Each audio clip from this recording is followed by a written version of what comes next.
আপোনালোকৰ আৰু এটা ভিডিঅ' লৈ আহিছো শিৱসাগৰৰ ৰাইজৰ কাৰণে আমি কালেকশ্যন কৰি আছো। আপোনালোকে আমাৰ লগত থাকিব আৰু আমাৰ হেৰিটো পেজটো মানে ফ'ল' কৰি দিব আৰু মানে যিমান শ্বেয়াৰ কৰিব পাৰে মানে শ্বেয়াৰ কৰিব। আমাৰ মানে এটা সাহায্য হ'ব, সহায় এটা হ'ব। আপোনালোকে আমাৰ লগত থাকিব, আমি কালেকশ্যন কৰি আছো।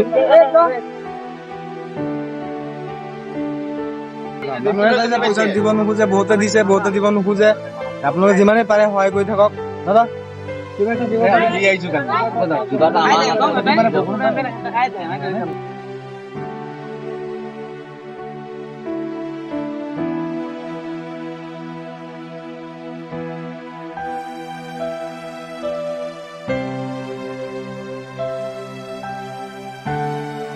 মানুহ সহায় কৰি আছে, মানে আমাক অলপ অলপ যোনে যিমান পাৰি আছে সিমান দি আছে। আপোনালোকে মানে আমাৰ ভিডিঅ'টো শ্বেয়াৰ কৰি পেলাই মানে আমাক সহায় কৰি দিব আৰু মানে কোনোবা কিবা যদি দিব বিচাৰে আমাক কমেণ্টত জনাই দিব। Thank U.